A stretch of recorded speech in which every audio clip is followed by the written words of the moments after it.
Islamic नाटों के खिलाफ पर मेहरबान हो गए हैं ट्रंप। F-35 देने को तैयार हो गए हैं। अगर नेतन्याहू ने उन्हें रोकने की कोशिश की तो नेतन्याहू को भी हड़का दिया है। क्या हो गया है ट्रंप को? नमस्कार, आप देख रहे हैं न्यूज़ 18। मैं हूं आपके साथ श्रुति श्रीवास्तव। अमेरिका के राष्ट्रपति डोनाल्ड ट्रंप ने एक बड़ा फैसला लेते हुए तुर्की को F-35 लड़ाकू विमान बेचने के मुद्दे पर इजरायल के प्रधानमंत्री बेंजामिन नेतन्याहू की आपत्ति को खारिज कर दिया है। ट्रंप ने स्पष्ट रूप से कहा है कि अमेरिका अपने सहयोगी देशों को कौन से हथियार बेचेगा, इसका फैसला कोई दूसरा देश नहीं कर सकता। ट्रंप का ये लहजा पहले से ही चल रहे अमेरिका इजरायल के बीच की खाई को और ज्यादा चौड़ा करने वाला है। ईरान युद्ध में उलझे अमेरिका और इजरायल के बीच पहले से ही सब कुछ ठीक नहीं चल रहा। इसके बीच ट्रंप का ये फैसला मामले को और ज्यादा बिगाड़ सकता है।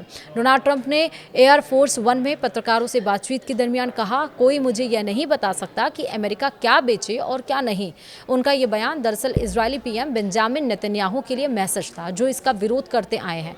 उन्होंने तुर्की को अमेरिका का एक महत्वपूर्ण सहयोगी बताते हुए कहा कि उसने कई क्षेत्रों में अच्छा काम किया है और क्षेत्रीय मामलों, खासकर सीरिया से जुड़े मुद्दों में उसकी अहम भूमिका रही है।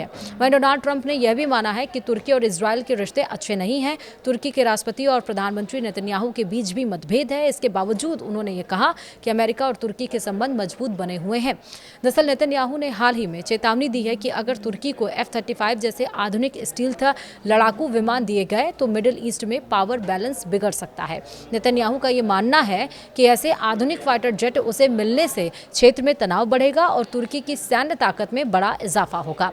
आपको बता दें कि साल 2019 में अमेरिका ने तुर्की को F-35 कार्यक्रम से बाहर कर दिया था। इसकी वजह रूस था। दरअसल तुर्की ने रूस से S-400 एयर डिफेंस सिस्टम खरीदा था और इसके बाद अमेरिका ने उस पर कई प्रतिबंध भी लगाए थे, जिनमें स्टेल्थ फाइटर जेट ना खरीदना भी शामिल था। हाल ही में नाटो शिखर सम्मेलन के दरमियान ट्रंप ने संकेत दिए थे कि वह S-400 मामले में लगाए गए अमेरिकी प्रतिबंधों में राहत देने पर विचार कर सकते हैं। उन्होंने ये भी कहा था कि भविष्य में तुर्की को फिर से F-35 कार्यक्रम में शामिल किया जा सकता है।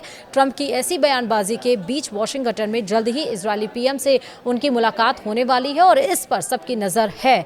अमेरिका और इजरायल के बीच ईरान को लेकर हालिया घटनाक्रम के बाद ये दोनों नेताओं की पहली आमने सामने की बैठक होगी। नेतन्याहू ने कहा है कि इस बातचीत में ईरान सबसे अहम मुद्दा रहेगा। हाल के दिनों में ट्रंप और नेतन्याहू ने स्वीकार किया है कि मिडिल ईस्ट से जुड़े कुछ मुद्दों पर दोनों देशों में मतभेद रहा है और इसी बीच ट्रंप का ये कदम भी चर्चा और विवाद का विषय बन सकता है।